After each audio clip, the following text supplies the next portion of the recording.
Salam əziz tamaşaçılar, hər vaxtınız xeyir olsun. Bugün həftə ərzində baş verən əsas xəbərləri diqqətinizə çatdırmaq üçün studiyada Vüsalə İbrahimli. Azərbaycan Prezidenti İlham Əliyevin Çinə səfəri çərçivəsində qarşılıqlı vizasız gediş-gəliş haqqında sazişin imzalanması gözlənilir.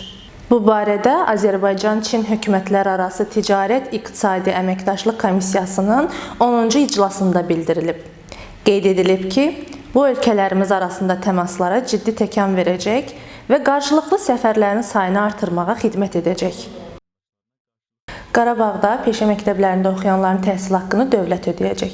Bununla bağlı Prezident İlham Əliyev təhsil haqqında və peşə təhsili haqqında qanunlara dəyişikliyi təsdiqləyib. Belə ki, təhsil müəssisələrində ödənişli əsaslarla təhsil aldıqları müddətdə təhsil haqqı dövlət büdcəsinin vəsaiti hesabına ödənilən şəxslər sırasına işğaldan azad edilən ərazilərdə məskunlaşan və 2025-2026, 2026-2027, 2027-2028-ci tədris illərində dövlət, bələdiyyə və özəl peşə təhsil müəssisələrinə qəbul olunmuş, habelə həmin təhsil müəssisələrində təhsil almaqda olan şəxslər də daxil edilib. Qanun sentyabrın 15-dən qüvvəyə minəcək. Növbəti illərdə Qarabağ Universitetinin 10 fakültəsi fəaliyyət göstərəcək. Bu sözləri Elm və Təhsil naziri Emin Əmrullayev Xankəndidə Heydər Əliyev və Suveren Azərbaycan mövzusunda keçirilən konfransda çıxışı zamanı deyib.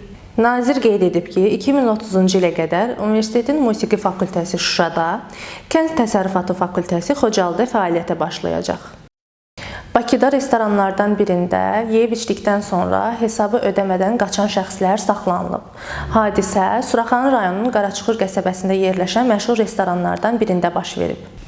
Dostlardan biri hesabı ödəmədən, həmçinin restorana məxsus 180 manat dəyərində səs gücləndiricini gizlincə götürərək oradan qaçıb. Onunla birlikdə restoranda olan dostları isə baş verənlərdən sonradan xəbərdar olduqlarını bildirərək restorandan xəbərsiz şəkildə ayrılıblar. Məhkəmədə özünü təqsirli bildiyini, hadisə zamanı sərxoş olduğunu və səs gücləndiricinin cibində olduğunu unutduğunu qeyd edən şübhəli şəxs məhkəmənin qərarı ilə İnzibati Xətalar Məcəlləsinin 127-ci maddəsi üzrə təqsirli bilinib və ona 160 saat ictimai iş cəzası verilib.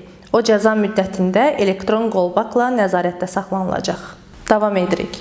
Bakıda toyda kütləvi zəhərlənmə hadisəsi baş verib. Hadisə aprelin 18-də axşam saatlarında paytaxtın Xətai rayonu General Mehmandarov küçəsində yerləşən Venesiya Şadlıq Sarayında qeydə alınıb. Zəhərlənənlər arasında qonaqlarla yanaşı toyda iştirak edən müğənnilərin də olduğu bildirilib. Faktla bağlı araşdırma aparılır.